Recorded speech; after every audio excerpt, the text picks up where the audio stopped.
owner and founder of CFI.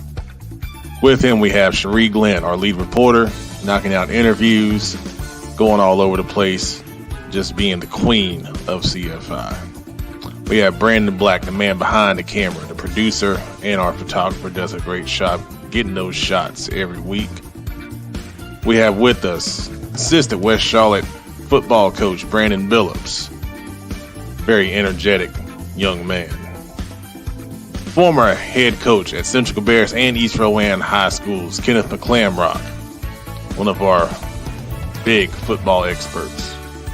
And then last but certainly not least, we have Josh Kroll, former Christ the King head coach, former offensive coordinator at multiple schools. And we are Football Focus Weekly. All right. Good evening, everyone. Pepman, Matt Morrow here. This is the latest edition of Football Focus Weekly. Excited to be back with you guys once again, talking about a lot of different topics tonight. As you saw, if you saw the little previews that we put out, we're going to talk a little bit about different areas of high school football. We're going to start the show tonight talking about South Carolina football. And if we're going to talk South Carolina football, we got to bring the South Carolina expert in. Even though he works for the Gaston Gazette, a lot of his career was in South Carolina. He's been with us before, and we're trying to convince him to be with us long term. And that is Joe Hughes of the Gaston Gazette. We're going to bring him in right now. How are we doing tonight, Joe? Doing well. How are y'all? Doing good, man. Doing good. So, of course, I want to start off. There was a big matchup last week in South Carolina. We had Gaffney going against Dorman. And just give us your thoughts on that just big matchup. I know it was a great game. Pretty much it's exactly what it is every year. Two teams, two rivals, two state championship caliber teams going back and forth all night. And it really came down to not who made the last play, but who made the last mistake. Dorman made the last mistake. Bad snap ends up making them have to scurry on and make an accurate kicker. I saw this kid last year in a pressure-packed situation at Clover knocking the game-winning field goal. He wasn't able to do it against Gaffney the other night, but just an incredible football game. I actually watched it back Saturday morning right afterwards just to make sure that it met the hype, and it met that and then some. Yeah, man. Now, how was the crowd down there? Was it packed out, or did they have it limited? Were social distancing? How was it set up? It's limited, and a lot of people had already bought tickets, but there's still over 1,000 people allowed in because that place actually holds close to 10,000. So, of course, most of them were on the home side. So, it was still a pretty good crowd there. Yeah, that's awesome. That's awesome. So, in your opinion, can either one of these guys challenge the monster that is Dutch Fork in 5A down there? If they're going to get them, it's got to be this year. If they're going to get them, it has to be this year. Of course, that's easier said than done. Dutch Fork's won 57, or actually they're undefeated in 57 straight. The last time they lost was 2017 to Carrion Joyner in Fort Dorchester. Joyner is now at South Carolina playing wide receiver. So it's been that long. And they've been that good. And if they win another state championship, they'll be the first to 5. No one's won 5. Abbeville came close last year, lost in the state semifinals against Saluda. But this is the biggest threat to that 5. Wow. Okay. All right. Excellent. But we see Dutch Fork already is 2-0. Are they kind of replacing some guys that have moved on? Is that why you think this is the year to get them? I do, but they're also a team that doesn't restock; they reload. And as you've seen already, they've already scored 117 points and allowed 12. Where do they do that? Where do they do that? I do. It's ridiculous. And they have Jalen Hyatt's little brother, the kid that's actually at Tennessee playing wide receiver. His little brother is playing for them now, and rumor is he's even better than Jalen is, and that's scary in itself. So, absolutely. Good gracious. Yeah, because that Hyatt kid was special, dude. I mean, he's making plays for Tennessee already, right? Yeah, I think he. I thought I saw a gif of him stiff arming a coach on the sideline last week. Okay. Yeah, he's like that's that. how they do down there. Like, all right, he's like that. He's like that. Wow. So looking at some other 5A schools in the upstate, 'cause that's where kind of want to focus. Thing that stands out to me, Northwestern, 2-0. What I know they always have athletes, but what's been the difference with them? From their less struggles last year to having a good start this year. Chemistry. Their chemistry is a lot better than it has been, and a lot of that had to do with coaching turmoil and trying to run a program like a college program. The things Kyle Richardson did back maybe 5 or 6 years ago, you can't get away with that at Northwestern now. You just don't have that profile. They've kind of simplified things, made things a little bit more streamlined, and allowed the kids to basically play and be themselves. It also helps that they're in a less tough region. They're playing they're playing a lot of Columbia area schools, and there's no slight against Columbia area schools. I'm a Columbia kid myself, but it's a lot different playing them than it is going across to Cherokee and Spartanburg counties and Greenville County and playing against them undermanned. So they're the fact that they are 2-0 and they actually probably beat the best two teams that they're going to play in that conference, that bodes well for them. Yeah, because I saw they went to Blythewood and beat them, which was kind of surprising because Blythewood's a tough place to play, and it was a pretty close game until the fourth quarter where they were able to kind of pull away a little bit. Yeah. And then looking at the other schools in that region, like you mentioned, Rock Hill, and the big news just came out from Rock Hill, a COVID-19 situation to where that game with Blythewood this week is now postponed. And it's going to be interesting to see, how they handle that. I know the word up here in North Carolina was, mandatory quarantine for 14 days. But, any idea on how Rock Hill is going to handle this situation? What a lot of these teams are doing, because with every given week, you're starting to see more and more of that. A lot more cancellations, a lot more postponements. And right now, because they have that extra cushion on the back, they're actually able to push it back and say, hey, we'll just put on our non-region game and play a region game. My question is, what's going to happen when you run out of weeks and you keep having surges? You have a problem. And it's unpredictable, and it's something that we in North Carolina need to keep an eye on, because what they have is what we're going to have at some point, and you're going to have to make some sort of choices. Very good. Already have a lot of those protocols in place to make sure things run at least smoothly and give yourself a chance. Excellent point there.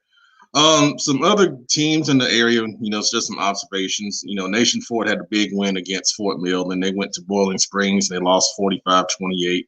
I know you mentioned Boiling Springs is in that kind of Spartanburg area that's kind of the hotbed for football down there. They've never beaten Boiling Springs, so I know it's a little disappointing, but I think they've got Gaffney coming up, right? Are you talking about Boiling Springs or Nation Ford? Yeah, that's going to be a tough matchup for them, and it's a kind of a tough 2-week stretch for them. Clover's kind of going through that same thing. Clover has Boiling Springs this week, and you might actually see those top two spots to go to that region be decided weeks before the season's already over with, just because Boiling Springs and Gaffney have already run through everybody else. They're just tough. They play a different brand of football and have a different brand of athlete, and I would have thought coming in, Clover might actually have enough, but they're just too young. Clover's too young. Fort Mill is football is just not their thing. And then you have Nation Ford, and Nation Ford, they keep a good batch of athletes. The question is how they match up against guys that are going to big time schools. And right. You're dealing with the Monstars, man. You just they're different up there. Absolutely. And I want to shout out Catawba Ridge. They got their first region win last week against York, and we were there. Me and Brandon are going to talk about that game a little bit, but in the 4A ranks in that region, I think it looks like it's wide open. To be honest with you, it really is. And 3A or 4A, I mean, is especially in the upper state is a crapshoot. You have just about any and everybody that can play, and they're very tightly compactly pressed. You have South Point, you have Greenville, you have AC Flora, you have Greenwood, and the list goes on and on and on. Irmo's got a big game this week against Flora, and that's going to be really interesting to see how far Irmo's come under Aaron Brand. Yes, and that's going to be a huge game because Flora is looking good. Flora's looking real good early, and I think they were ranked number 4 or number 5 in the latest state poll. Oh wow! So, okay, that's a huge game without a doubt. But the problem Irmo's number 9, as a matter of fact. Yep. That was on the short list to go to this week, but I decided we're going to go to Indian Land and South Point because I want to see both of those teams in action and get a feel for both of those guys. Joe, where are you going this week, Joe? Yeah, I'll be at Clover and Boiling Springs this week. Okay, awesome, good deal. All right, so for you South Carolina fans, that's your update with the South Carolina expert Joe Hughes.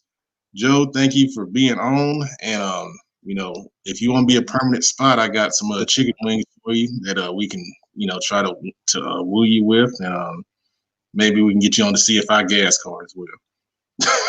Hey, I'm all game. I'm all game.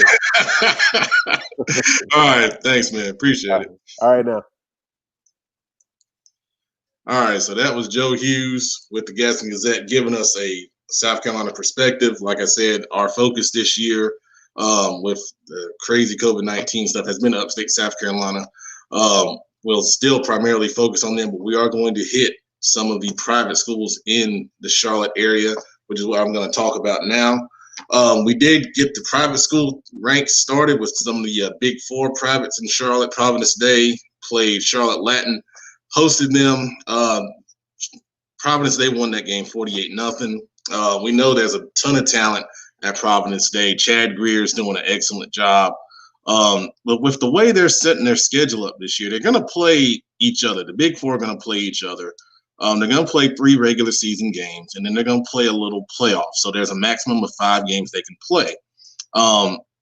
It's a little unusual, but, I'm sure the concern is you don't want to, mix in too many different elements with COVID-19 and different athletes from different areas, so forth and so on. So, for some of these athletes, their senior year, they're only going to get 5 games in, which, it's not ideal, but I mean, it's something, and they found a way to get it done.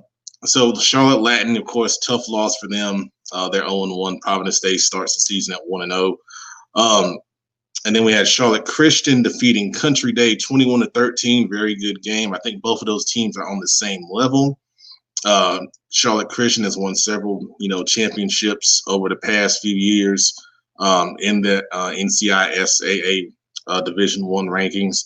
Country Day was a number 1 seed going into the playoffs last year in the NCISAA Division I, but they got upset at home by Christ School in the first round. So both of those teams played a good game. I think this might be one of those situations where you get a rematch in the playoffs in a couple weeks, and you may see Country Day come back and pull that out when they're evenly matched like that. It comes down to coaching and different elements like special teams and things like that. So, like I said, all those schools have a bye this week, and then in the next 2 weeks after that, they'll be playing each other, and we'll probably be at one or both of those games during those 2 weeks of action. So we'll be getting out in person to the private schools and seeing them in person and highlighting some special athletes for both of those teams when it's that time going forward when they hit the field back again. Monday night, this past Monday, went over to Cannon School, where the Cabarrus Warriors, which is a combination of Cannon School and Concord First Assembly, they combined to make one team called the Cabarrus Warriors. They hosted Covenant Day. And with Covenant Day, they're based out of Matthews, and they're a little bit down. You can tell they've had some good athletes in the past. I remember they had a defensive end that was pretty good. I believe last year that ended up going to the next level. But Cabarrus Warriors pulled that game out 31-3. Cabarrus Warriors are very young, but they are talented, man. The quarterback, Tyler Green, I saw him last year going up against Jaden Davis in Providence Day in 8th grade in kind of a JV football matchup. But I mean, he's a talented kid, man. He's ranked in the top 5 pro style quarterbacks in his class in the state of North Carolina by a QB hit list. 2024 kid, so he's got plenty of time, but he's gonna grow, a lot. And already he's got good poise, pocket presence, throws the ball well. In the offense, I think they do some good things with him. They give him some simple reads because he's young, plays to his strengths, and he's a good young quarterback. Top target receiver Gavin Powell, who commented earlier, he said he's tuned in. I was impressed with this young man. He made a nice diving catch in the end zone for a touchdown on the slant route down in the red zone. Made a couple other catches to keep the chains moving on for first downs on third down. Sure-handed guy, runs good routes, good presence on the field. He's a good player. Coach Jamie Bolton, I tell you, A1 guy, man, A1 guy. I was leaving the game and I got to my car, had a flat tire, and I said, okay, let me call AAA. So called AAA, and Coach Bolton came out and said, I'll wait here with you. I said, no, you don't have to wait. He said, no, I'm going to wait here with you. That's the right thing to do. So and Coach Bolton, stand-up guy, great guy to talk with. They made a great hire with him up at Cannon School. And I tell you, if you hadn't been to Cannon School, it's a beautiful campus. It looks like a college campus. I mean, I was shocked when I drove in there. They have beautiful facilities. I mean, it is I told him it's a sleeping giant, because if you see what's over there, man, it's incredible. But anyway, so those two teams will play again later on in the season, but they're going down to Georgia to play Rabun Gap, who's been in that league, and I don't know how that's possible. If someone can tell me how Rabun Gap is in a North Carolina independent school league, I would love to know, but I don't know. I have no idea. But they're going down there this Saturday to play them. And Rabun Gap's got a lot of talent, so we'll see how they stack up, against those guys. But that's what we got for private schools. Like I said, they're on a bye this week. The Big Four are on a bye, and then we'll follow up again with them next week. So we'll have some more going into those games about, each of the schools on next week's show. All right. So on that note, we're going to bring in the rest of the crew because there is one other topic I want to briefly discuss. So let's bring the guys in.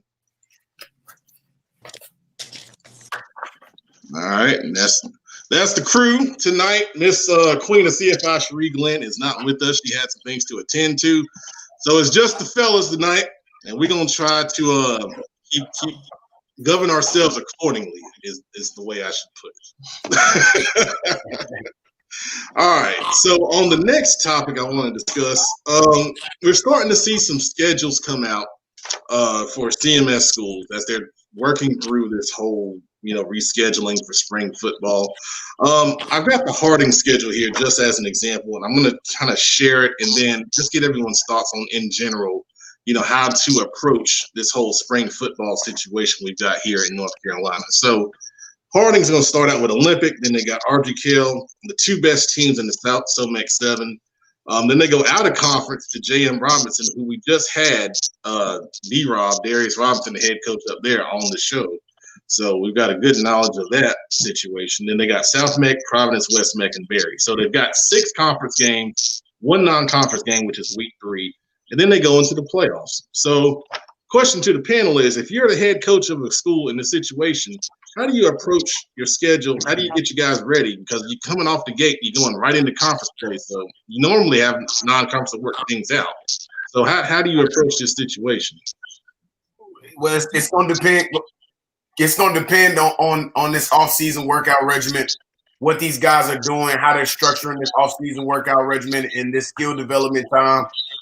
That was a big question that we've always kind of talked about here on the show, is what is that schedule going to look like, knowing that you're coming right out the gate, right into conference play. You got to understand that the chips are definitely much more stacked against you than they are in your favor. If you were looking for, any first-year coaches that were looking for this first year to be a year for you to start kind of build some culture, now it's going to be a little bit different. You're going to have to hit the ground running, especially if you got some kids in your program that really can go get it. So the expectation right now has got to be that you hit this thing like the playoffs start right then in conference ball. If I was a head coach in the area right now, I would be treating conference play like it's playoff ball, and every single game matters. Every single game matters, and we've talked about this extensively on this show.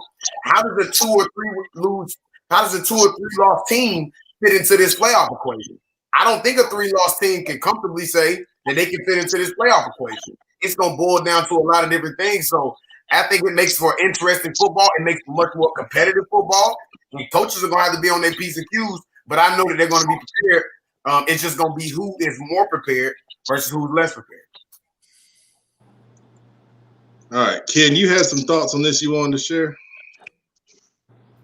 Yeah, I think as a coach, you want to start the season off with a bang. You know, typically when I was at the Bears, we always played. My last 2 years there, we played the team up the road in Harrisburg week 1, and the reason for that is because all spring and all summer long, all I wanted to talk to my guys about is we're starting the year off versus the dudes up the road, the dudes that you're going to see at the mall, the dudes that you're going to see at Cookout and Chick-fil-A, the guys who are trying to hit on your girlfriends, and the guys whose girlfriends you're trying to take. Like, we want to see those dudes first. So when the season begins now in February and you've got conference games, right now coaches are saying, what are you going to do to beat the teams in your conference right now? The guys that you see every single day, the guys that you see around town, the guys you're going to run into when you're filling up your car at the gas station. I want to see them now. So I think it's a benefit, man. It gets the kids fired up.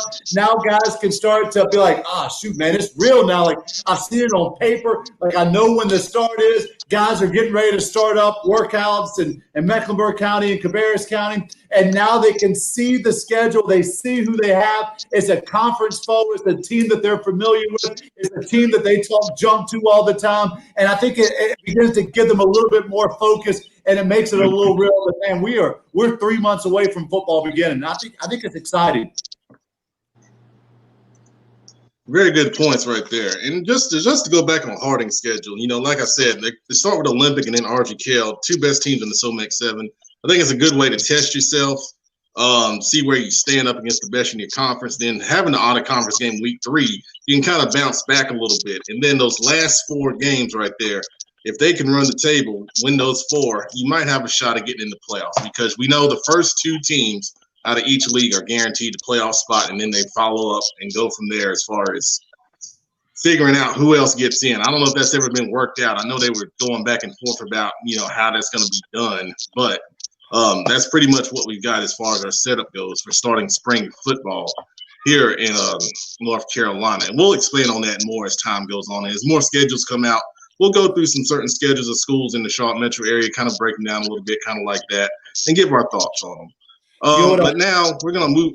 Oh, go ahead. I'm sorry. I would say, one thing that I think is going to be really interesting moving forward is right now you've got this big disparity between teams who have been working out in school and teams who have even been practicing after school versus those who haven't. Now, for the most part, that's not a big deal. But there are going to be examples in week 1, week 2, or week 3 where a school is going to play a school in another district who's already been in school, who's already been working out since August, who are practicing after school 2 or 3 days a week already, and that's going to put some teams behind. I mean, one that jumps out to me automatically is here locally. I know Mount Pleasant, who is a really, really good 2A football team. We played them every single year. Mount Pleasant opens the season versus East Rowan, a school where I was the head coach for 3 years. East Rowan has been practicing since June. East Rowan is doing 7-on-7s and all that kind of skill work. Right now, they have been since school started up in August, and Mount Pleasant's yet to be on the field. Mount Pleasant's yet to meet in person. Mount Pleasant's yet to be able to touch weight. And from my understanding, Cabarrus County schools are not going to be able to lift weights or even be in the gym whenever school begins. You know, I know Central Cabarrus plays Kannapolis, I think week 2 maybe now with the new schedule. And once again, Kannapolis has been working out since July. Kannapolis has been in the weight room since August. So it's going to be really interesting to see how that dynamic plays out as well. Good stuff, Ken. Really good points. And that's a great thing, because you look at Union County. We know Union County's been going pretty much, you know, the whole time. So, hey, that's an excellent point right there. Juice Man's got the last word on this. What you got, Juice? Yeah, and I think just kind of playing even the devil's advocate there, Ken, that was an excellent point. Will those programs who have been working out, will they burn out? And that's been one of my questions is, will they burn out? Because I'm looking at some situations where some kids are just going to be hungry because you got some kids in some programs who literally have not been doing, like they haven't been able to see their brothers. And when you finally get them around, it might be like yo, we ready to go. Versus those programs who kind of have been around their guys, they've been spending time together. Will they be burnt out when it comes against that conference foe? Now that you're going to open the season up with conference play, will they be burnt out? So not saying I think that they will. I'm just playing a little devil's advocate. Will that create a situation where some programs, because they've been getting it in, and you're right, Ken, that's a long time that people been practicing. That's a whole lot of time. And dealing with just kids and understanding, man, listen, there's a chance that somebody in their program who might end up being important might mess around and burn out. And that's one of the worst things you want to see happen is a kid burn out. Really good points, guys. Really good points. We got Mr. Billups. Welcome back to the show. We got a point that he wants to make right here. I think the most one we're really forgetting about is the sleeping giant and Ahmed, because they've been working out the whole time. And now us in the Ahmed, we got to worry about that giant. That's like Norman and Mooresville. Like you seen, they've been in the weight room, and they already mean. Them the two teams you really do not like playing because they're mean, they're aggressive. Them kids, they always got a point to prove. And you got them big jokers in there lifting and doing all that. Every time I see a during squat video or bench, I was like, Lord Jesus, they got an advantage. And it's not, you don't cry about it, you just got to go to war. When one thing about me being a soldier is you always got to be prepared for the battle, no matter what obstacles get thrown your way. But that's a big one. And them kids, there ain't nothing to slouch about. This ain't some privileged kids up the street, because I don't care what nobody said. Them kids are mean, and they don't smack you in the mouth. And they got one of the meanest old lines in the darn state. So, gotta bring out lunch. Great point, man. And I know, like you said, I've seen it on Twitter. Those guys are going to get it. They are going to get it. I remember Coach Oliphant telling me 2 years ago that, at the time, he felt like that his rising junior class was his best group that he's had in his tenure there. And now that's their senior year. So they feel like it's their time to break through and have a special season. So that's a very good point, Billups. Very good stuff right there. All right, let's jump to our NFL picks. And I know everyone's excited to talk about these. We've got Ken and the Juice Man. I believe they're tied for first place overall. And then Brandon is kind of in the middle. And then I've got the loser of the week this week. And I have to share something because I'm the loser of the week. So here we go. But I'm going with the Jets because Denver is down to some guy. I don't even know who their quarterback is. I'm gonna pick the Cowboys. I just picked the season.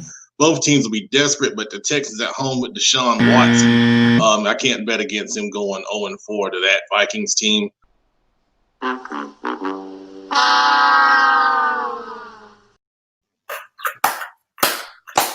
So pitiful. 1-3. All right, here we go. Yeah, you can laugh. It's fine. It ain't gonna happen no more. It ain't happening no more. All right, so we'll start with Juice. If you and Ken are in the lead, we'll go with y'all first. All right, Juice. Unofficially, because I ain't make no pick. Yeah, I feel you. But Broncos and Jets. Man, it's come on, man. I'm sorry, man. I gotta go Broncos this week, man. I don't necessarily know when the Jets gonna win the game. I'm trying to figure out when they gonna win the game. I'm not really sure when they gonna win the game, so I'm going Broncos this week. All right. So, Juice, we're gonna let you start over because I think you're gonna have these picks. So if you look at the ticker, we got this week's picks on. That's right cheap if there, you so. pick last week's games. That's like going into the future. A lot of numbers and then he got the Back to the Future almanac and he's trying to go back and back. All right, so we're gonna call audible. Red 22. All right, Ken, we'll go to you since you have the correct games for this week, and then we'll come back to Juice. All right, so audible. Here we go. We live, baby. We live.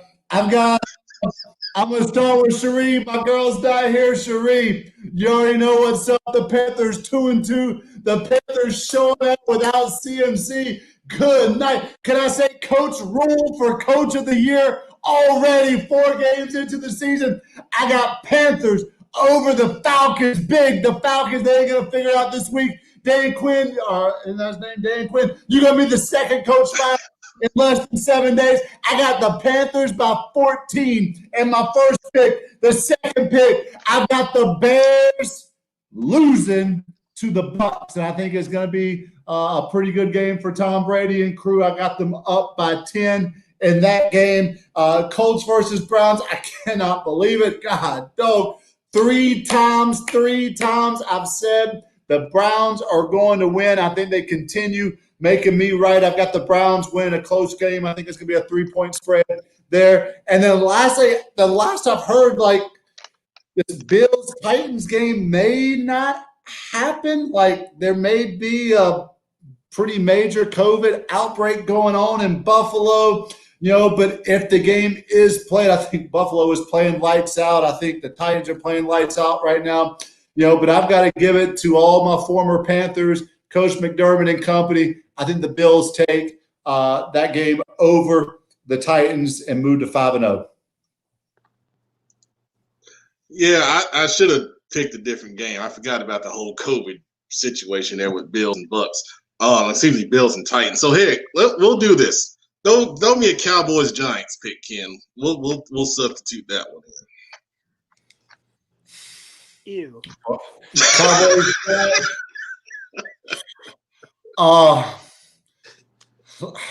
I got a rule in life, man. There are a couple rules I live by in life. One rule is never pass by Bojangles without stopping. A second rule of life is get Chick-fil-A sauce. It'll save your life. Third rule of life, don't trust white girls. They're crazy, Pep. And then my fourth rule is never, ever, ever select the Cowboys for anything. So I'm going to go with whoever the Cowboys is playing against. Go G-Man. Wow. that took me a minute to recover from. The rules. We're going to come back to that on Sound Off. I think there's a story there that we need to explore. All right, Juice, we got the right games. We good? Yeah, man. Listen. In the 90s, Soul to Soul had a record called Back to Life, Back to Reality. I'm back to life. And I got to get myself together. So let's restart. First and down. Snap went over my head. We playing 2nd and 32. All right, listen. Panthers and Falcons. Listen, man, I told the guys before the show, boy, Sharif, boy, you making a brother look bad, man. I swear, boy. So I'm going to do something that I know I probably shouldn't do. And I'm going to say the Panthers going to lose this week. Dan Quinn back against the wall. He know his job is on the line. Julio and them boys hungry. They at the house. I got the Falcons pulling that game out. I'm not necessarily sure the Panthers are really what people think they are. Obviously, we know Bills and Titans. If that game does happen, Bills are looking great. Titans game, obviously, Titans running game is always going to be a difference maker. If that game happens, though, I got the Bills winning that game. Colts and Browns. All right, listen, Browns. Listen, I shake them up once, I shake them up twice, and I roll the dice. I rolled the dice with y'all last week because you was going against the Cowboys, and I take a page out of McClamrock book. I ain't never picking the Cowboys. So this week, though, I got Phillip Rivers, man. Them boys, man, they looked good last week. They got the W last week. I got Phillip Rivers and them boys ready to go, come in there and take care of business in Cleveland. I got the Colts winning that game.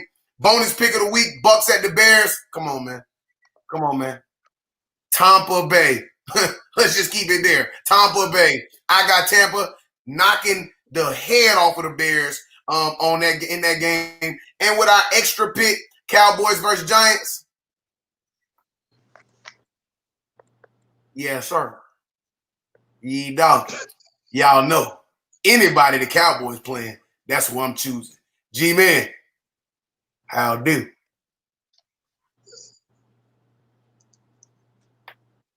Y'all something else, man. I can't wait to get to these picks. All right, let's go to producer Brandon Black. What you got, man? All right, so we'll start out with Panthers and Falcons. Panthers on a little roll here. Falcons are rolling as well. Just they're going down the hill. But I'm gonna go Panthers on this one. I think the key in Matt Rule, if he tunes in, I don't know if he's a viewer or not. The key to beating the Falcons, you got to let them get up about 21-7, maybe even 24-7 in about the third quarter. Then that's when you strike. You gotta let them get a lead, and then you'll get them. If you try to lead them the whole way, you're not gonna beat them. So Matt Rule, let them get a lead, spot them a couple touchdowns, then come for them, and you'll win. 2020 is a crazy year, and this is indicated by the fact that I'm about to pick the Browns to win a game. It's not gonna be. The Colts defense is light years better than the Cowboys, so it's definitely they're not going to score 49 points on them. But I think the Browns are just rolling. They got a momentum. They got a little spark that they haven't had, since I was maybe 18. So they're rolling right now. So I'm going with the Browns. They got things going. I'm gonna go against the grain a little bit. Bucks and Bears.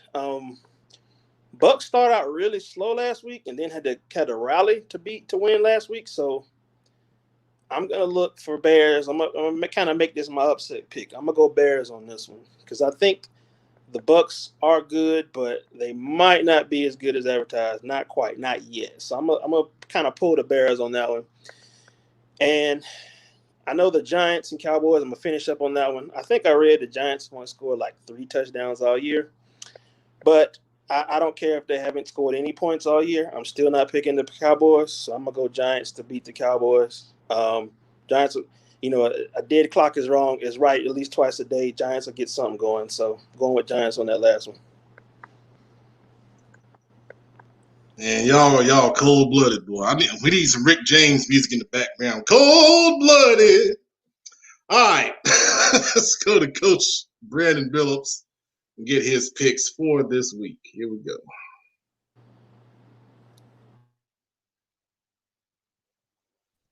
There we go. All right. Wow. Kind of shocked at these picks, but let's go. Panthers versus Falcons.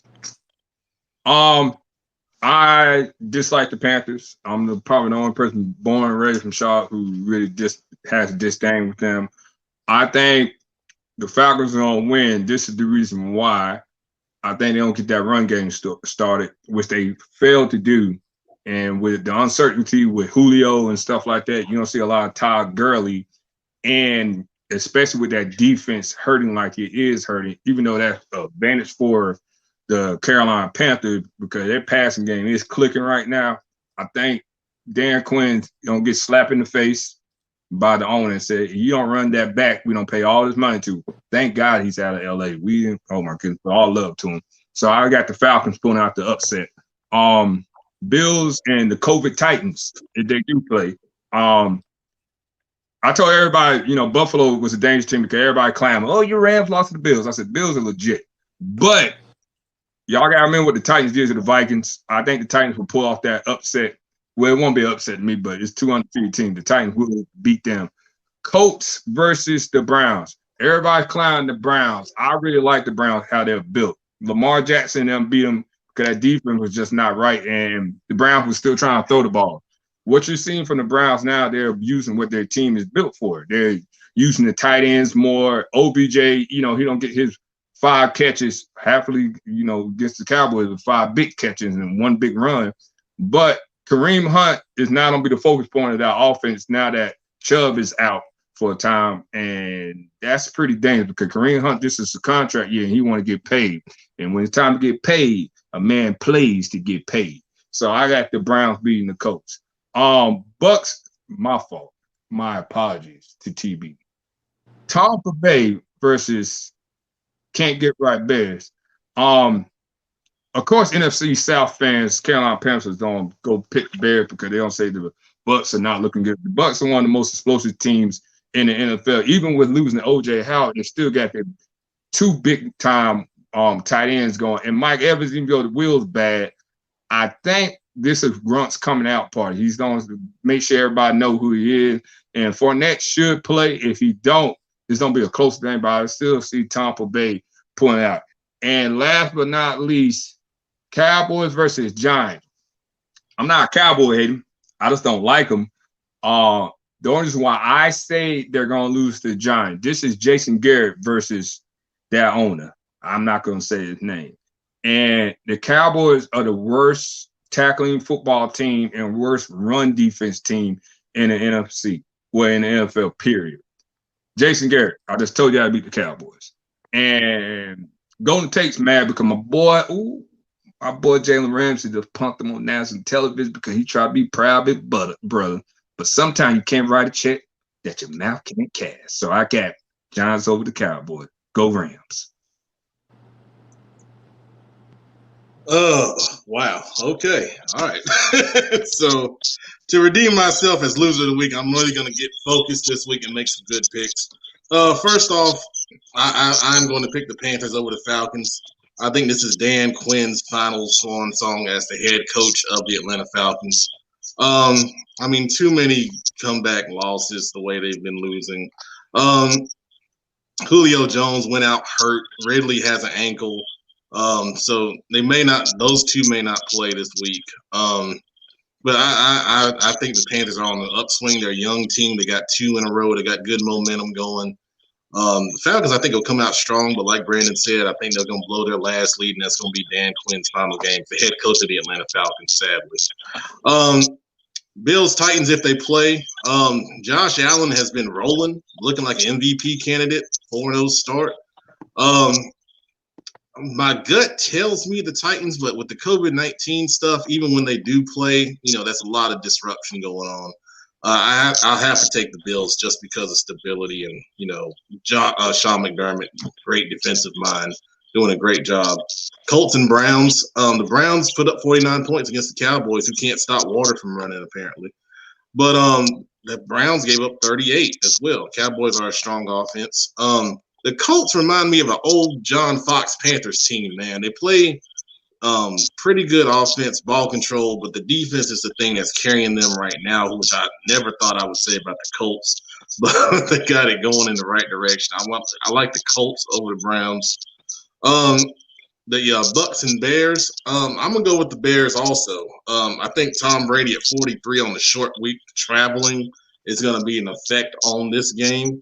I think the Bears were a little embarrassed, last week, only scoring 3 points against the Colts at home. I still believe in Nick Foles. They went out and they went and got that guy. They paid him money, and I think he's going to bounce back this week. It may be a little bit high scoring, but I think the Bears pull out against the Bucks. And then Cowboys, Giants. I know there's going to be a lot with Jason Garrett being there as the OC for the Giants. But, I mean, at the end of the day, and I know I got burned last week when I said this. I forgot how terrible the Jets were overall as an organization. But Cowboys, their backs against the wall. I think they pull it out. I mean, at some point, man, you got to – I hate picking them, but at some point you think they're going to get it together. And I think they finally get it together this week with the victory over the Giants. So those are our NFL picks. Hopefully I won't be loser of the week again, because if I am, I'm going to really embarrass myself worse than I did this week. So here we go. Now it is time for everyone's favorite segment on CFI. For a long time, it was the I won't thank you, Billups. For a long time, that was the only segment that we had, but it's still our favorite segment. And it's time to sound off. And when we sound off, of course, we lead off with the juice man, Josh Sims-Crowell. And here we go. Let's see what he's got this week. Juice man in the building, baby. Sound off. Look, man, I rarely ever get into politics on this show. But I would be remiss if I don't. My sound off for the week, it's got to be President Donald J. Trump. Now listen, I'm not political at all as it pertains to this show. But dog, come on, man. You snatched the mask off your face. And everybody and their mama could see that you was gasping for air, man. Listen, back when I was in high school, we called that fronting. You fronting. Dog, if you had COVID, you had COVID. But dog, don't get on national television and snatch the mask off like you done something special. And then everybody and their mama can see you taking them little Winnie the Pooh breath, trying to get yourself together, man. Listen, this is an election year. Everybody need to vote. Everybody need to go out and exercise their democratic responsibility here in America. But Donald, bro, you got to get it together, bro. That ain't it. And I don't know what's going to happen with the election. I don't know if you're going to win, lose, or draw. I don't know what's going to happen. But next time you get a chance to show the country that you have a little bit of empathy as it pertains to this pandemic, take advantage in the positive way. Don't get out there in front like that, man. It ain't worth it. It's not worth doing that. And somebody's going to see you do that, and they're going to take it the wrong way, and they're going to sit around their family, around their loved ones, around other people's family and loved ones, and they're going to do something stupid like that too. That was stupid. And I'm going to just call it what it is. That's my sound off for the week. Because Florida State found a way to barely beat Jacksonville State. So we're going to move on. I'm sure that will be addressed in Juice Man's college football update coming up. But yeah, we'll touch on that later on. All right, let's go to producer Brandon Black, and get his sound off for this week. I'm gonna keep it simple. Just throw a shout out to my NBA team, the Lakers. We just need one more win, and I'm just hoping they don't take their foot off the gas. Just need a big performance. I need two big performances. I need LeBron and AD to both put up some numbers. Let me get like 30 each from them. And hopefully, I think they see that they might be a more talented team than Miami, but Miami's no slouch, so they can't let up. I mean, we've seen obviously LeBron was on the other end of it, but we've seen a team blow a finals up 3-1. So hopefully he remembers that. Although he was on the the favorable side of that, he knows it can happen. So just hoping they take care of business, and that way the Lakers can throw up banner number 17. So just waiting to see. And yeah, I'm with Coach on this one. I don't want to talk about Florida State yet. I'm not ready to speak on them. But go Lakers. Yeah, Friday night, I'm sure that the next Lakers great title will be won. Unfortunately, I'm not very happy about that. But it's not my time. It's time for Coach Billups, and we're gonna let him sound off right here. I was gonna come in here and speak on greatness. I was gonna speak on greatness because it's a great thing going down in Coral Gables right now. It's something great going down there. But you know what? Since my guy want to talk, let's talk. Coach Crowell don't got him talking about done and all Trump. The sad part about it, the reason why I'm laughing, is he said, he needs to stop for people to actually start doing stupid things and thinking when they get COVID, they still be around the family. Josh, I love you to death, man. They already doing it, man, because when you have power, you got to remember you have responsibility. We have to be we got to be careful in the words we use and the actions we use. there's people already who contract COVID, think, oh, it's just cold. It's just a common cold. We had today at our job, we had to turn a delivery person around because he was sneezing. And he said, I just got a cold. We're like, nope, you need to go home, boy. Because they think it's a joke. It's not the children. That's why when y'all get mad when these kids say these crazy things, it's the adults. They're nuts. You don't play with your life. You don't do that. Go out there and vote. Go out there and make the right choices. Be responsible. You get COVID, you get it, man. Even you think you got COVID, stay behind at home. People got kids, people got old folks they be around. So no, it's too late for that, Josh. It's too late for that, Coach. It's been beyond that. That's why we got all this craziness and division in our great nation. It's not great. We look like a nation full of fools. And one more thing, for the life of me, I don't know why we just keep on talking about this team from Tallahassee. I didn't know they played football there.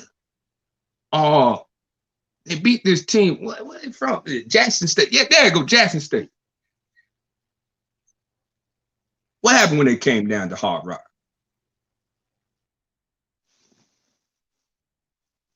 I'm done.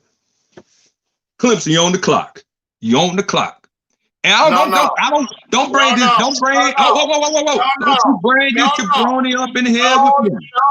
No. You're not about to Deion Sanders skip your way through this. Now I know you riding high and you're sitting low. And no, I know I'm sitting high. Look. No. I'm sitting high. Riding high and you're sitting high. low. And you feeling yourself and you feeling that what y'all doing down in Coral Gables is so special. But let me remind you of just a short time ago in college football. Go ahead. And I got a statement for you. Go ahead. 2016, Miami Hurricanes. Mm-hmm. When the great Mark Richt was your head coach. I don't know that name. No. You walked into a season supposed to be so good, supposed to be so ready, and everybody was waiting for Miami to make that step then. But oh, how quickly you forget, young grasshopper. That whoa. I'm the elder. I'm the elder. No. That you and your Miami Hurricanes are just now, and it took COVID and De'Aaron King for you to get this. Whoa. Oh no. It took COVID and De'Aaron King to get this program in the direction that is finally in. You see, I'm trying to give y'all love, but you sadly mistaken, brother. Like Miami wasn't just the dumpster trash fire of the ACC, not a year ago, 2 years ago, 3 years ago, 4 years. Y'all was the dumpster trash inside the ACC. You lost to Carolina. Do I get a rebuttal now? Now, last point, and then I'm gonna leave the floor to you. No. I want you to stay because I got something to say. No. My commentary about Donald Trump was very, very simple, straight, and to the point. The people who are still watching this person as a leader, we already understand that there are already been some dummies as it pertains to COVID. But when you are a president, and this is the first time we've ever seen in our lifetime a president get and contract a virus. And the first time we get a chance to see you on camera when you return, you take your mask off and you front. That becomes an indicator to those borderline crazy people who like, no, I probably should take COVID serious, but maybe I don't. that might look at that and say, wait, what? He act like it ain't nothing. Shoot, I can act like it ain't nothing. I'm talking about those people. Not the ones we already recognize as crazy, because we already recognize they crazy. But the ones who are paying attention and they would see that as an opportunity to exalt themselves and exhaust their situation. Those who my sound off is for. And that's why I feel like addressing President Donald Trump in that. Okay. I'm gonna say this because I know Pep give me the hurry up. I'm taking my cape off. You bring your young ear closer, son, because this is what we gotta do. Us elders, we gotta slap these darn youngins back down the road. You messed up. Talk about my kings. You said it was a king who saved us. No, it was this man. He came on a white horse, and his last name is Lachey, because we got an OC now. And you know, just like everybody else knows, when Miami got that offense going, it was going to get dangerous. So, yes, we're back. And y'all was on the clock a couple weeks ago, because last time I checked, I was the man on these streets that used to call me, had to throw a little Jesus on there. I had to, I came back. Talk your talk, bro. Go ahead. They call me residue because I leave. Oh, I can't do all that, but we got a 50 piece against y'all. So I don't want y'all to talk about no football. No. It's my time. It's my time. And then hold on. Let me finish. Hold on. Let Pep mute him, Pep. Mute him. Pep, let me finish. Let him finish.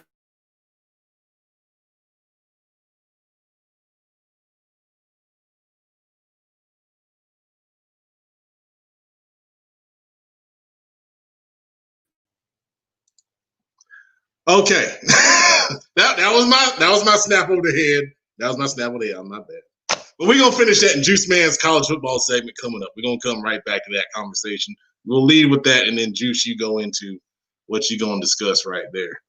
All right.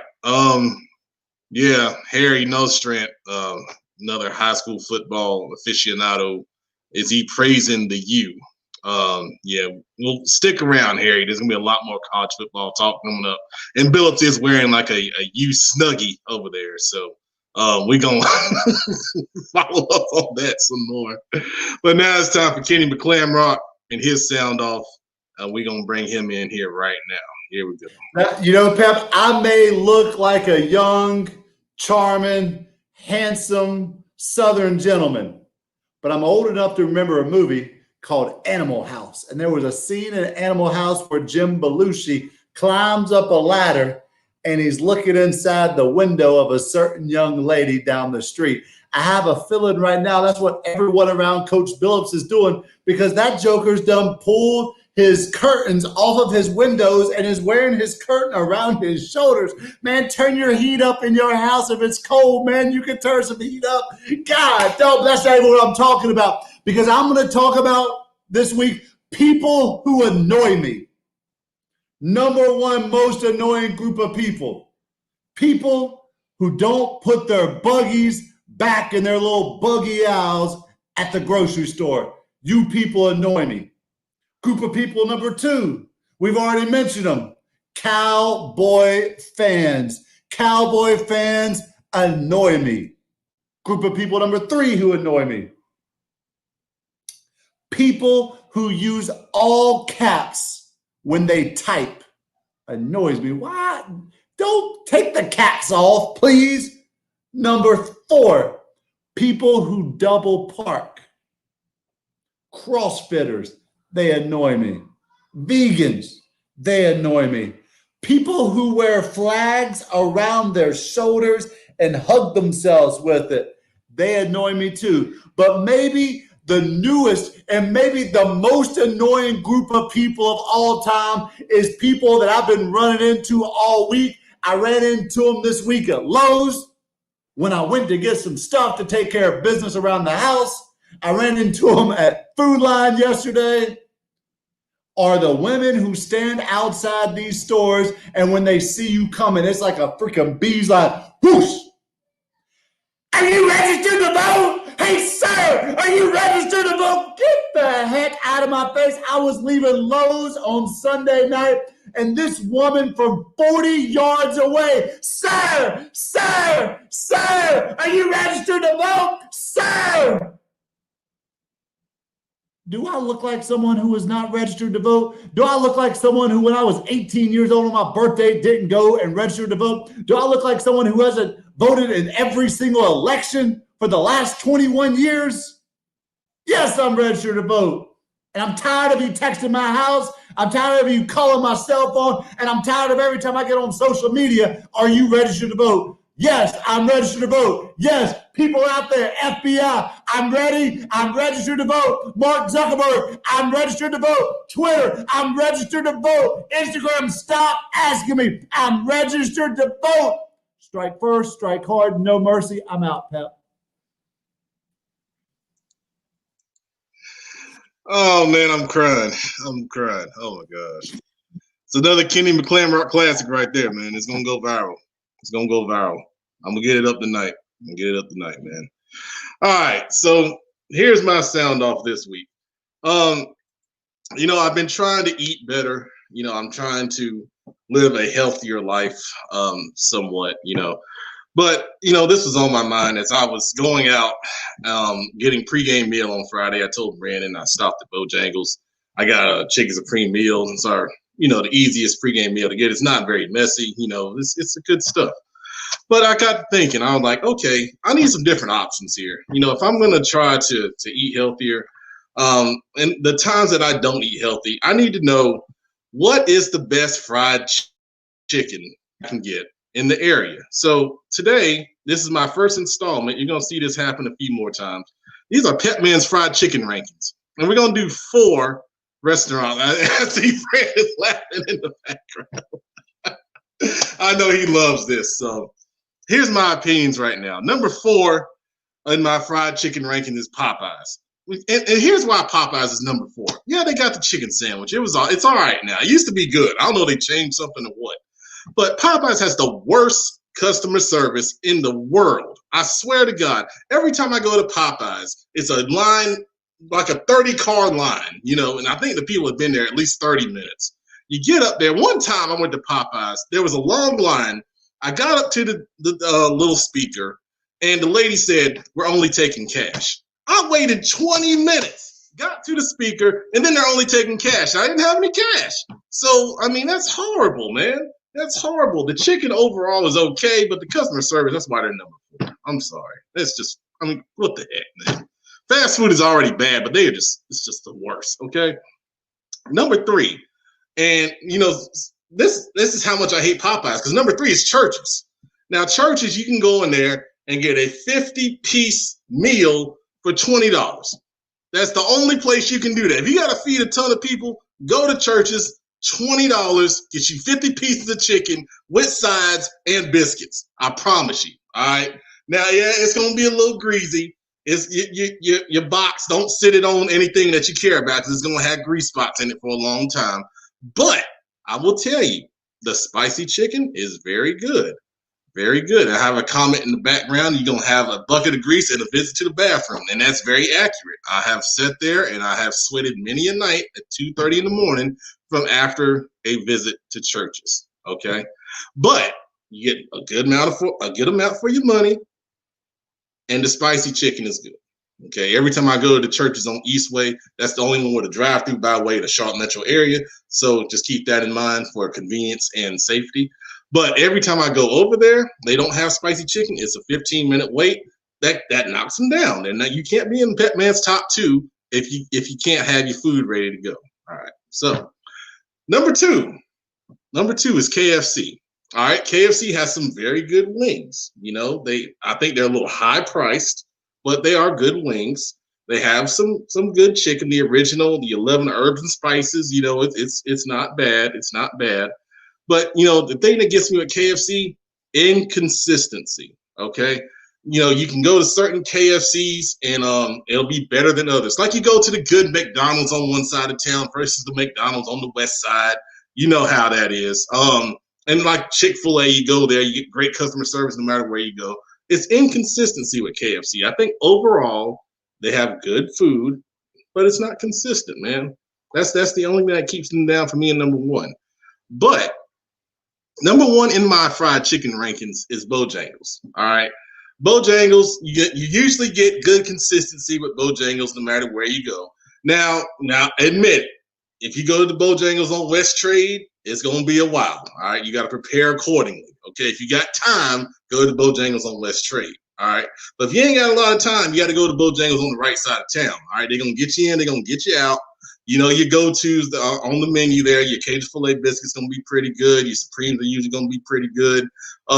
It's going to be – you pretty much know what you're going to get at Bojangles. Now, if you're going to go there, make sure you're going at a peak time, because if you go at, say, like an off time, you're going to get some old fries. It's probably going to be cold, and your chicken might be a little hard. You don't want to go at off time. You want to go at a peak time, because that's going to be good. You're going to get good, fresh food. It's going to be consistent. You're going to be good to go. So I took way too much time on this. I was trying to keep it under 2 minutes, but I had to break it down, man. People got to know the best place to go get your good fried chicken fast and quickly here in Charlotte Metro. So that's your Pepman's fried chicken rankings.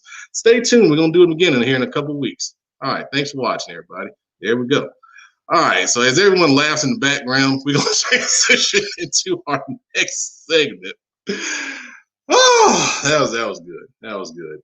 We're going to go with, let's go with Juice Man's college football update, because I know him and Billups got some things they got to settle here. So we'll lead off with that here in our segments here at CFI. So I'm going to bring those two back in so they can continue their lovely talk about the U and Florida State. Bro, you not about to skate through that, bro. Boy, you went into detail about that. Man, hey. So we're not gonna make this about Miami versus Florida State. Oh my God! Let me do my segment, man. I'm gonna help you do your segment. Oh man, I'm gonna do my segment, man. And I need you to come in and assist me, brother. Okay, go ahead. I'm right here. Hey, get me off screen. God dang. All right. First thing, obviously, I start off the week. As far as with rankings. At number one, obviously, I'm keeping. I go through top five. Number one, I'm keeping Clemson at one. Number two, I've moved Georgia up to number two this week. Georgia is the number two team in the country. This week, I've got Florida at number three. I moved Bama down to four. I just haven't seen them play anybody that really was going to offer them a challenge this week. Last week against Texas A&M was a freaking cakewalk. So I see them kind of doing the same thing this week. Number five, I actually got Billups' Miami team at number five. And I had them at number five last week on the show as well. So just so everybody knows, I'm not anti-Miami. But anywho, Heisman watch for the week. Number one, obviously, I still got Trevor Lawrence at one. Number two, Kyle Trask, quarterback from Florida. He's having an excellent year, man. I've got to figure out what number 84, the tight end for Florida's name is, man. I got to figure out that kid's name, man. I might follow that kid on Twitter, man. He is excellent, man. And he's been a great weapon for Kyle Trask. But Kyle Trask has been an excellent player just across the board, man. Florida, he stayed very, very steady, and he has played ball at the level at which I expect him to. Florida's defense is playing really well. That's the reason why I have him at number three. But Kyle Trask is really leading and ushering that offense in a great direction. I'm looking forward to seeing what's going to happen in a few weeks when they got to take on Georgia.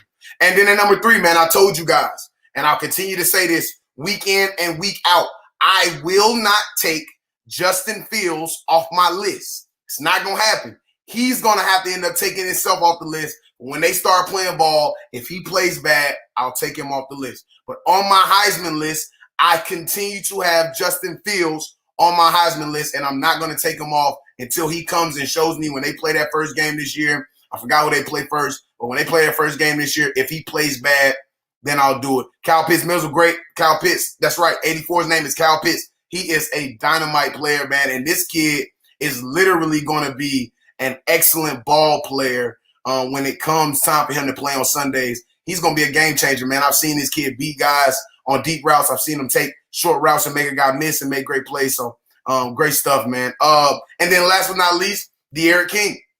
De'Aaron King is number 4 until he shows me this week that he's not worthy of being on that list. He's going to have an opportunity. Primetime television, primetime stage against a pretty good defense. Clemson's defense is not as good this year. From my opinion, they're not as good this year as they were last year or the year before that. But I'll get into that game when I talk about my games of the week. So players to continue to watch. The number 1 player I got on my list right now of a guy for you to continue to watch, Zamir White. North Carolina resident. Zamir White, running back from Georgia. This kid is the real deal. He's playing really good. Obviously, he's down there with Dalvin Cook's little brother, and they're having a really good 2-back tandem. Especially they've been able to help an inexperienced quarterback there at Georgia to be able to create some stability. I think Zamir had 2 or 3 touchdowns last week as they rolled through Auburn last week. But I expect him to continue to keep playing well. I expect him to continue to keep doing well.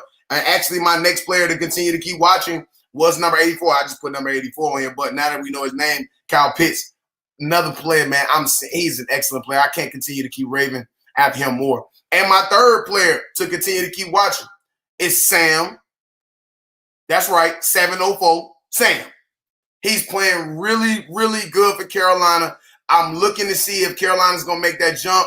They're playing against a COVID-hurt Virginia Tech this week. I would have put that game on my games to watch for the week, but, obviously with Virginia Tech dealing with COVID at such a high rate, I don't have them on my list. So on to my games for the week. Number 1, my first game for the week. This is not my game of the week, but this is one of my games for us to watch for the week. Number 3, Georgia versus number 14, Tennessee. Can Jeremy Pruitt take Tennessee to the next level? I'm not saying they're going to beat Georgia. Georgia looks too darn good. But can Jeremy Pruitt push Tennessee to the next level? Can they make that jump to become maybe a second-tier program in the SEC? Can they get where LSU used to be, and then they took the step to become a top tier to become a national championship worthy team last year and won the national championship?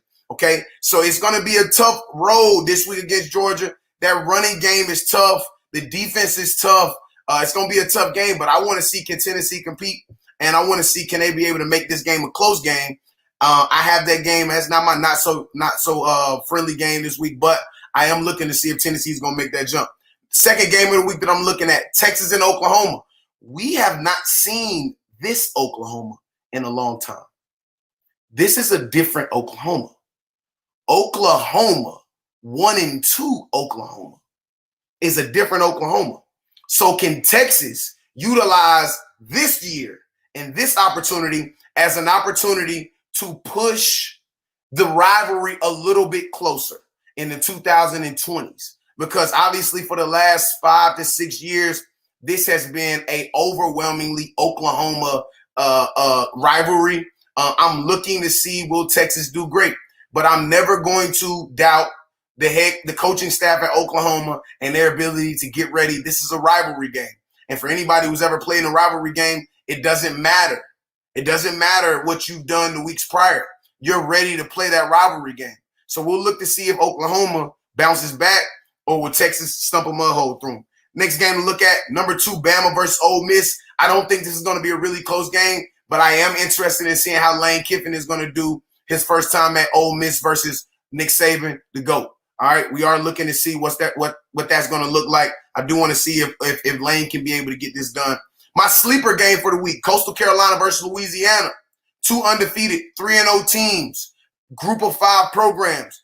Both are rolling. Both are really good group of 5 programs. I want to see who's going to take that mantle between Coastal Carolina and Louisiana as that program who is now going to take the mantle for those group of 5 programs, man, because both Coastal and Louisiana both look really good. They both have really good wins against Power 5 conference teams right now. So I want to see what they're going to be able to do in that game. And then obviously the game of the week, number 1 Clemson versus number 7 Miami. Number 1 Clemson versus number 7 Miami. This is my game of the week regardless to what was going to happen. All right. De'Aaron King versus Trevor Lawrence. Travis Etienne versus Zach McCloud. Okay, Zach, Mike linebacker, looking pretty good right now. third leading tackler on the team. He's looking pretty good. The Clemson wide receivers versus the Miami DBs. Obviously, Clemson's wide receivers led by Amari Rodgers, Frank Lasseter, versus Miami DBs led by Amari Bang Bang Carter. Bang Bang Carter. Keep on. Keep on. My favorite DB in the conference right now is Bubba Bolden. Bubba Bolden is my favorite DB in the conference right now. But will they make the right adjustment when Clemson goes into their trip set? We haven't had a chance to see what Miami does against a good team against trips. Okay, I'm looking forward to seeing will Bubba Bolden come down and play over the top of that number 2. What's going to happen in that situation? Are they going to try to put him in a predicament and put Travis Etienne out there? He don't stay up top. We got 3 safeties. You got to think about this. We got you.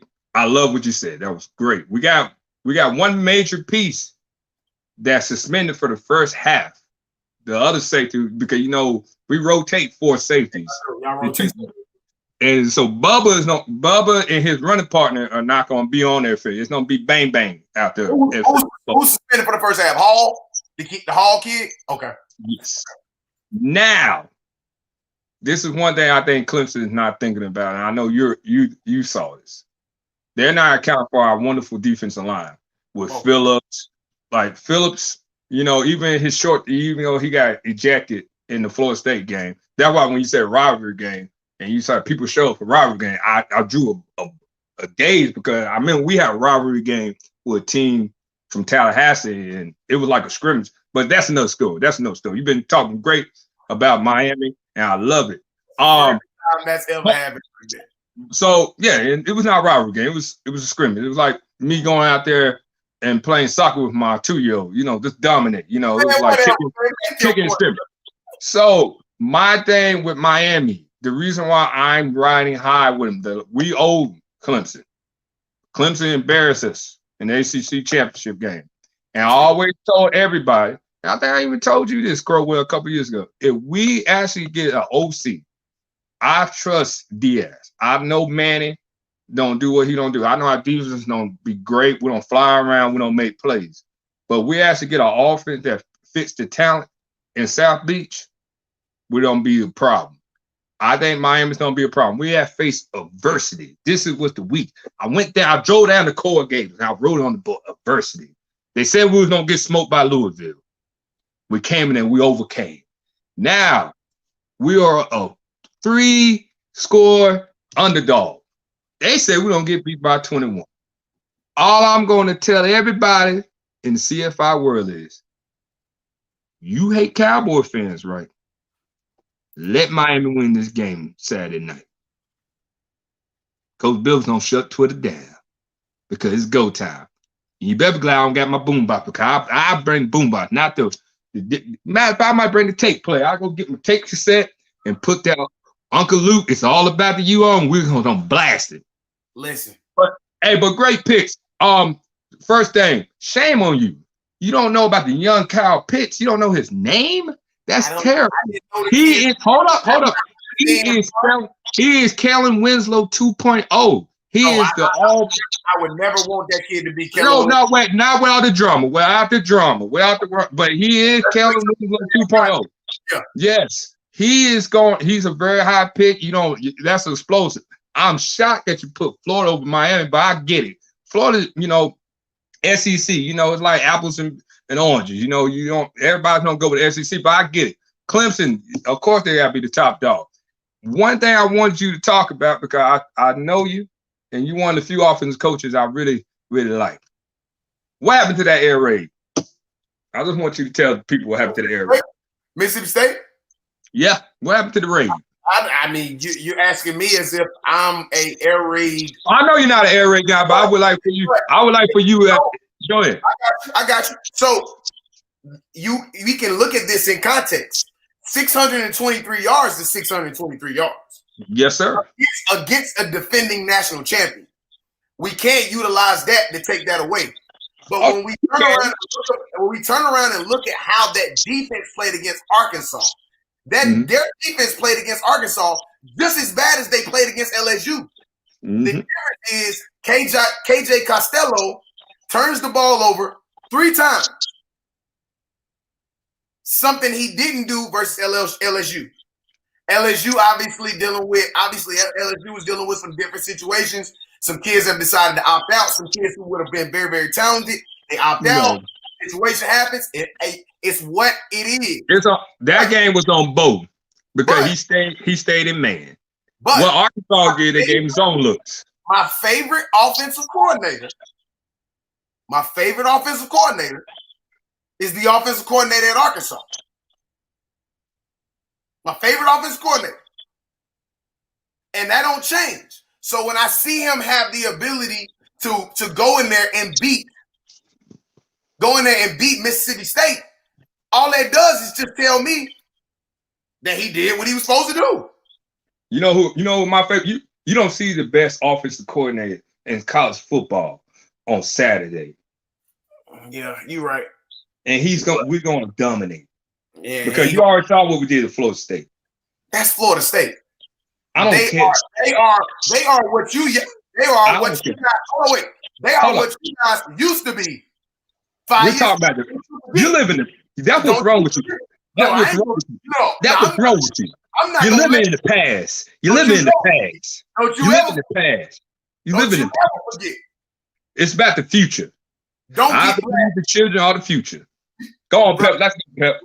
Don't y'all get beat on Saturday, y'all better not lose by 21 points, or you're gonna have to delete your Twitter. Oh no, I'm gonna keep it. I stand firm in my. I'm gonna send you 25. However many points y'all lose by, that's how many DMs I'm gonna send you. And I'm gonna answer them all because I'm not like you, Florida State fan. I'm not sometime, man. I stand with my team, just like my Ram. You gone. And shout out to Coach. Right. I'm going. All right, so it's a lot of passion there in Juice Man's college football update for the second week in a row. This week with Coach Billups joining them, so that was interesting. So we're gonna move on to our next segment. We're gonna bring the producer Brandon Black in, and we're gonna do our notes from the sideline with the producer. This week we were at Catawba Ridge and they hosted York and they got their first region win. So Brandon, what are some notes that you noticed from that game? All right. So first off, very defensive game, that's for sure. Final score being 15-0 in favor of Catawba Ridge. Catawba Ridge defense played outstanding. It's almost like they were just, constantly in the York backfield. Even got a safety at one point. So outstanding performance from Catawba Ridge on defense, that's for sure. Definitely shout out to the Catawba Ridge quarterback, freshman Jaden Davis. Showed a lot of poise for a freshman. Completed over 50% of his passes. Definitely showed why, even as a freshman, he has, getting multiple D1 looks already. So definitely showed leadership, poise in the pocket, and, a lot of things definitely looked, a little bit beyond his years, as quarterback. Running back, Henry Bowen ran well, ran pretty hard, kept the ball moving. I will say this, despite only scoring 15, I would say that Catawba Ridge moved the ball a little bit better than what their point total would indicate. I think the main thing that probably got York in trouble, they were very, what I would call one-dimensional on offense. Unfortunately, didn't do a whole lot on offense. Didn't do a whole lot of to really fool the Catawba Ridge defense. But they didn't come out on top. The York defense also did not play bad at all. The York defense did show up. Just didn't get a whole lot of help from their offense, unfortunately. They're 1-1. They won the first week, if I'm not mistaken. Both teams now at 1-1. So, I think both teams could benefit by carrying the performances they had on defense, this week. So, very defensive-minded game. So, I think although Catawba Ridge came out on top, York can take some from that. Both defenses did play well, but Catawba Ridge just made a few more plays on offense. Yeah, I got some insight into York over the weekend. Apparently, they had some young linemen up front. They're playing freshman offensive linemen, which would explain some of the things we saw, from them on offense. Maybe you don't want to get it too complicated, because you have that kind of situation going on. In my segment in Pepman's players, I'm going to highlight some players from both sides in this game. But I do want to share some notes from the game that I was at on Monday. With the Cabarrus Warriors and Covenant Day Lions. I mentioned Tyler Green earlier at quarterback. Freshman looked really good. Number 21, Nasir Roberts, had a pick six linebacker for the Cabarrus Warriors. Number 8 for Covenant Day, Timothy Cotton, really stood out. And, those are just some standout guys. But overall, Cabarrus Warriors, they scored twice on defense. They had a fumble recovery for a touchdown and the pick six I mentioned. So, they're a young team. I don't think they're going to be able to compete with the top echelon of the independent schools, but I think they can get some wins. I think they can have a winning season, based on their schedule. Covenant Day, you can tell that they're young in some spots, but they're trying to kind of run a bit of a combination of spread and then some wing stuff mixed in, and so that's an interesting mix of offense. And, I think once they get in tune with what they want to do, I think they can cause some problems because the quarterback's a real big kid, really good size. I'm hoping that he's an underclassman because I think with his size, he can grow into something that could be pretty good down the line. But, those are good notes, good insights, from, Catawba Ridge. And then this week, I forgot to share, we'll be at Indian Land High School, and they're hosting South Point in the upstate. So Indian Land has a new field set up, new facility. There's going to be a lot of excitement there. I think it's their first home game. So they should have a good crowd down there with good people. We know Coach Adam Hastings, he was at Providence Day. We've talked to him several times when he was at Providence Day and for the Queen City Senior Bowl. Nick Mott is the offensive coordinator, formerly West Meck head coach. So there's a lot of people. Rocky White is on that staff, former South Meck head coach. So there's a lot of people with Charlotte connections down there. And, of course, their AD, Vernon Hunter, formerly the West Meck AD. So a lot of good people down there that we know. And then, of course, Coach Donald Littlejohn's on the South Point High School staff out of Rock Hill. So we have a little bit of a Charlotte reunion this week. So it's always going to be good to see good people that we know. So thank you, Mr. Black, for your insights. Appreciate that. Notes from the sideline. Good job. All right, so let's go to our emotional engine of CFI, Kenny McClamrock, who's got our breakdown of what's going on in the schoolhouse. So what you got, Ken? Pep, we're getting closer and closer to the end of quarter one. We're now 2+ months into this virtual school for a lot of school districts like Cabarrus County and CMS. We've been completely virtual. For some school districts, they've been doing some combination hybrid in person and at home type of learning. Here in Cabarrus County, I know CMS as well. We finally have plans in place to what the next stage looks like. In 2 weeks, October 19th, we'll be headed back into the classroom. Our kids will be divided into 2 groups by alpha last names. Some of them will go to school on Mondays and Wednesdays. The other half of them will go to school on Tuesdays and Thursdays. I am a fan of this. I've seen school districts where they're going to school for a week and then they take a week off and then they go the next week. And, I just think that as a student, as a teacher, that's so long in between when you are in the classroom. I just don't think that's the most beneficial plan. So I am a fan of this Monday, Wednesday, Tuesday, Thursday plan. We'll continue on Fridays to be asynchronous, meaning that they're doing some type of work that's not being live streamed on the computer. That being said, so our schools are basically divided in halves, but students do have the option to remain 100% virtual if they chose to. I've gotten some early survey numbers for my classes of what parents have already decided. And right now I was at over 30% going into this morning of kids who are going to stay home full time. I got at least 1 or maybe 2 more kids today whose parents decided today to keep them home. So it'll be interesting to see what the next few weeks brings with that. In Cabarrus County, once a parent chooses to be 100% virtual, they are locked in that until the end of Q2, the first semester, where parents who choose to bring their kids to school or start school to begin with in 2 weeks can always back away and go 100% virtual. I think that in our elementary schools, we had the highest numbers of parents who signed their kids up to be in school. And that those numbers get a little bit smaller. I think we're at about 70+% in the elementary school levels. And then from what I've heard from just kind of talks around that the high schools in Cabarrus County is going to be anywhere between 35 and 40% of the student population staying at home. So it's going to be interesting. Kids are going to get thermometer checked. Teachers and staff will get thermometer checked before we go into the school. We're going to try to do a normal school day with us in Cabarrus County. The normal school day for those face-to-face will be from 7:15 until 2:15, 4 90-minute classes with a lunch break in between. The kids are going to have to wear masks at all times, except for while they're eating lunch. The lunch is going to be brought to the individual classrooms where the kids will eat inside their classrooms. A little bit strange for Cabarrus County schools, though, and I'm not really sure. I get it, and I don't really think anybody gets it, but I'm just going to leave it there because I like having a job and I like being paid and I like being able to pay my bills.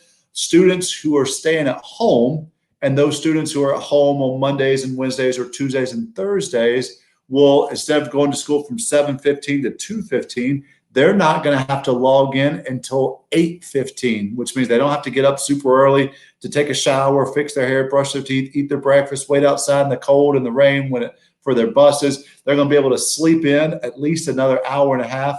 They're going to do 4 45-minute classes. So where in person will be 4 90-minute classes, kids at home, either full-time or on their off day, will only be in class for 4 45 minutes. Well, wait a minute. That doesn't add up. 4 90 minutes, 4 45 minutes. They also have a 2-hour lunch break in between their second and their third period classes. Once again, I love my job, so I will leave it at that. But it'll be really interesting to see what happens. There are a lot of teachers that are really excited about this plan. There are a lot of teachers who are really scared about this plan. I've talked to kids. I've talked to their parents. Some kids are really eager and excited to get back. Some parents have put the brakes on that and said, we just don't feel comfortable yet. We don't have to send our kid back. We've got the resources to leave them at home. Well, I do believe, I have to believe, I don't know this to be a fact yet, that a lot of the kids who will be going back are kids who don't have those same resources as others, kids who need to eat breakfast in the morning, who maybe are not always eating breakfast currently, kids who need to eat lunch, who are not always getting lunch currently. So it'll be really interesting to see what the next few weeks brings. I'll be interested to see what the CDC says. Originally, our school district had set the goal at a 5% positive rate to get us back into the building. We were really close to that in Cabarrus County 2 or 3 weeks ago.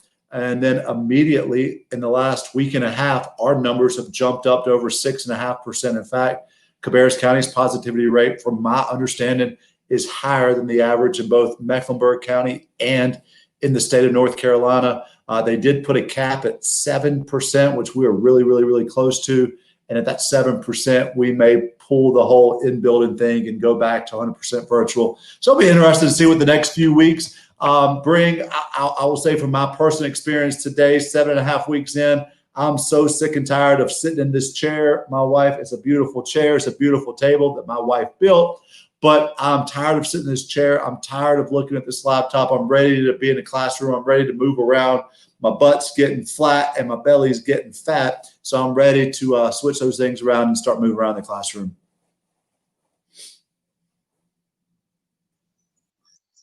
It's great insight there, Ken. Great insight for, everything that's going on in the school. And we know that there's a lot of similarities between what's going on in Cabarrus County and what's going on here in the Charlotte metro area as well. So it's good to get those updates. And, you can always kind of, you can get everything you want here at Football Focus Weekly. You can get your fried chicken updates. You can get Juice Man's college football updates. You can find out what's going on in school. We get all areas of your life right here on this show. And I haven't forgot, Ken. We got to address what you said earlier about your rules of life. So we're gonna end the show with that. But now it's time to get the word on the street, and we will get the word on the street. We're gonna get that from our resident coach, Coach Billups. So let's see what he's got to share with us today.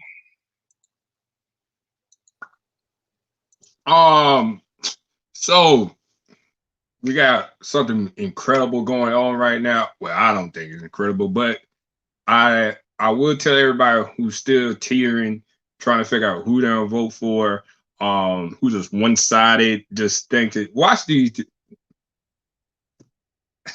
Maybe the vice presidency debate will be really well informed. It's going on right now. It might be better than the circus that I already knew was going to happen with the presidential debate. That's why I didn't watch it. But I would tell y'all a lot of people are more concerned with who's the presidency. You know, that's an important race we got going on. But local and state, we got some tight local and state races y'all need to vote for. Stop worrying about just some of y'all go in there and y'all press the little Democrat all, Republican all button. No, you gotta get in here and actually get to know what they stand for and actually know who you're voting for. Some of y'all probably don't even know what an alderman is because you just, hey, all I got to vote for the president of the United States. You don't vote for school board members. That's why you don't know who your school board member is. You don't know who represents your neighbor, the side of your neighborhood and stuff like that. You gotta get to know like local and state, because local and state rules affect you more than federal rules. It's really, to tell you the truth, that's how you get all your other stuff going on. So I would, the executive branch, because y'all know there's 3 branches of government. The executive branch is not the only branch that's in turmoil. Like we got a judicial branch, that whole thing need to be reformed and stuff like that. So I would implore y'all to get the knowledge so you make the right vote. Don't ask your neighbor, say, neighbor, who you don't vote for? You gotta go do it yourself. Black folks, we all watch Selma and stuff like that. Some of y'all like, my vote don't matter. The reason why I vote, my grandmother, her people, like her parents, they ain't have the right to vote. And it's my duty as a descendant of them to use my voice and able to vote and stuff like that. So that's why I vote. That's what we're doing. That is our duty. You can't have an opinion. You can't be like, well, bump this dude, bump that guy. You vote. You got to vote. That's what I would tell everybody to do. You say this guy's bad, this guy's bad, man, you vote for who you feel is the lesser of the evils. All right? That's all I really got to say, man. Just use your voice, use your platform better, drink more water, and just be at peace, man. But y'all gotta get out here and vote. Get informed. Be informed. Don't just be out here saying random stuff, but be informed, okay? God bless. Thank you, Coach Billups, for those wise words of wisdom right there, man. Good stuff. Good stuff. All right. So a couple years ago, I started doing this segment. It was on YouTube where we took a lot of players and broke them down. And I want to bring that back. I know we're going to still talk about some recruiting, but I also want to just use this segment right here to talk about some players that I like. It's called Pepman's Players. And in the past, what we used to do is we used to kind of just go through and get a list of players and break down, what we like about them, based on their game.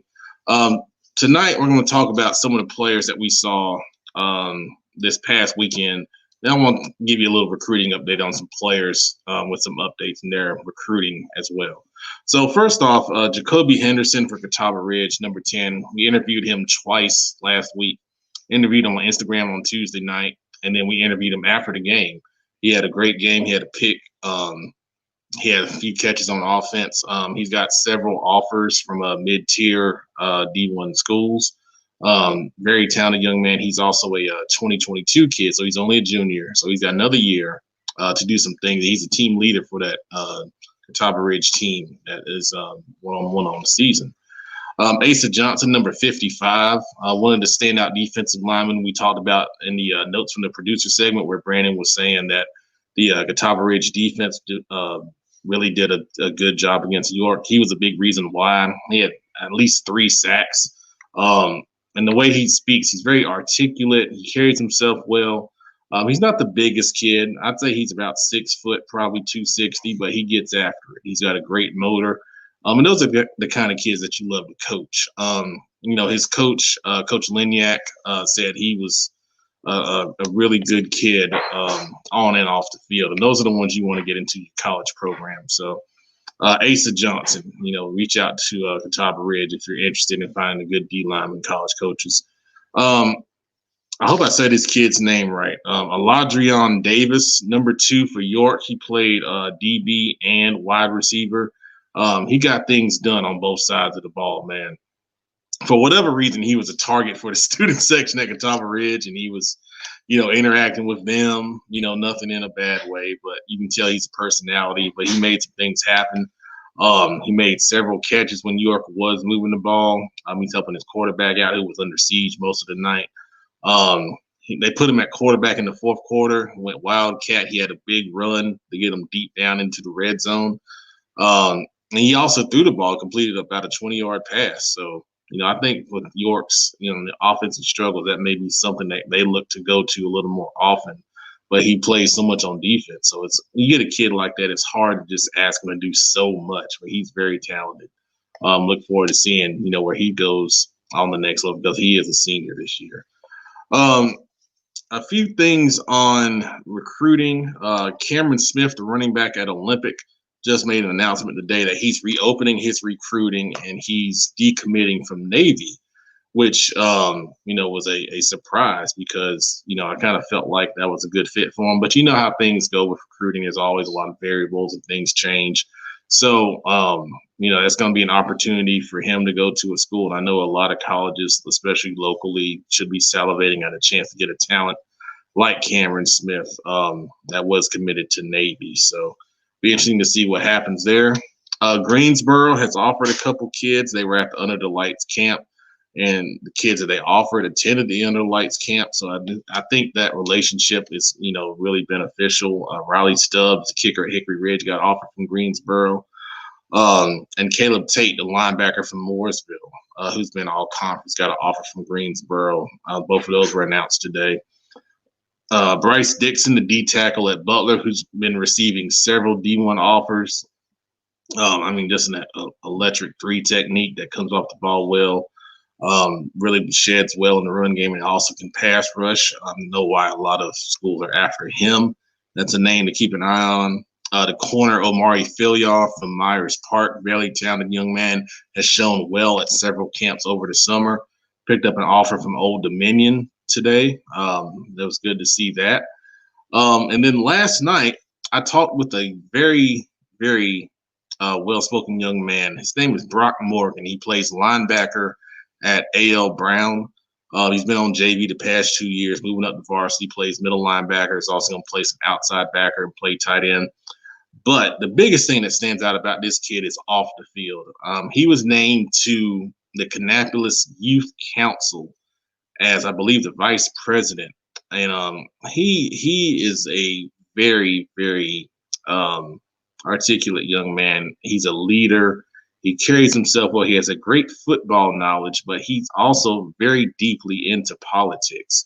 And his Instagram name, it says, "I am President Brock." And I asked him last night, I said, "Do you want to be president one day?" He said, "Absolutely." He believes that, you influence things on the local level and the state level to affect change on the national level. And that's, speaks to what Coach Billups was just saying about, the things that we need to focus on here locally in the elections coming up. And he's very in tune with that. So I'm going to post that, I'm going to post that interview up hopefully tonight. If not, it'll be in the morning. But when you see this young man talk, you're going to say, hey, it's refreshing to see someone who really cares about what's going on in the world, but wants to influence things in the channels that are available to him politically. So that's really, really cool to see.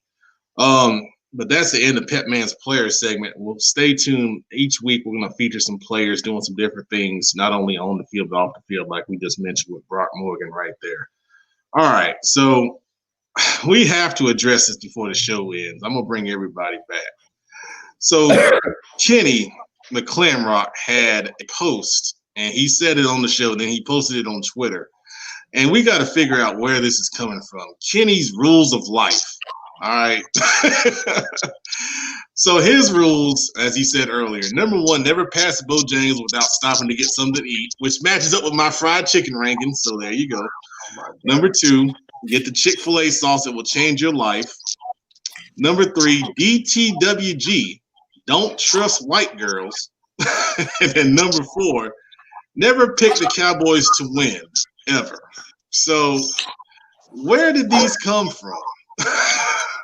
You know, Pep, when you've lived a life as seasoned as I have, you know, there's a verse in the Bible that says a man with a gray beard has much righteousness and wisdom. It's a crown of wisdom. These are just tidbits that I've picked up over life, and I try to share these with my young students, my young athletes as much as I can. Number one, never pass a Bojangles without stopping for obvious reasons. I mean, you've got the spicy, you've got the Cajun filet biscuit combo, you've got the Cajun filet sandwich combo, you've got the one breast meal with two sides, and most importantly, you have cheer wine, because, you know, it's all about what drink choices you have. That's how you judge which food you're going to get. So, you know what I'm talking about. Number two, and this is fairly recent in my life.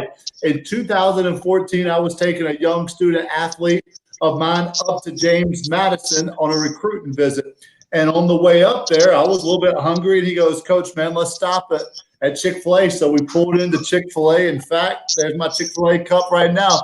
And I heard him, I said, what you want? And he ordered what he wanted. And then he said, make sure you get 2 Chick-fil-A sauces. And I looked at him, I thought he was joking. I said, Chick-fil-A sauces? What you talking about, man? A Chick-fil-A sauce. I said, give 2 Chick-fil-A sauces, whatever that is. I thought it was a joke. And he goes, Coach, pull over. So we pulled over to a little parking lot. He said, just dip your sandwich into it. And my life has been changed for the better ever since then. It's completely changed my life around. Rule number 3 goes without saying. Don't trust white girls. But people always say, but Coach McClamrock, you're married to a white girl. And I love my white wife. But I have a simple rule in life.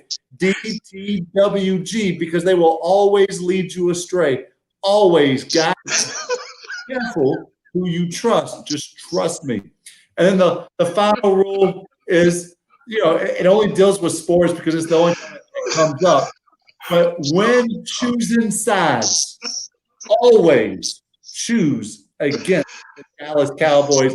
Once again, I had a player who I coached. He is playing at South Carolina State. Go Bulldogs. And he played offensive line, and he is 6'5". And last time I saw him, he was 305 pounds. I'll still punch him in the throat and take him down. I don't care. But his name was Dallas Irvin Ford. And I said, Dallas, why? One day I said, why do you always wear cowboy stuff? He said, Coach, have you ever paid attention to my name? And at the time, I never thought about it. I said, your name is Dallas. Are you named after the Dallas Cowboys?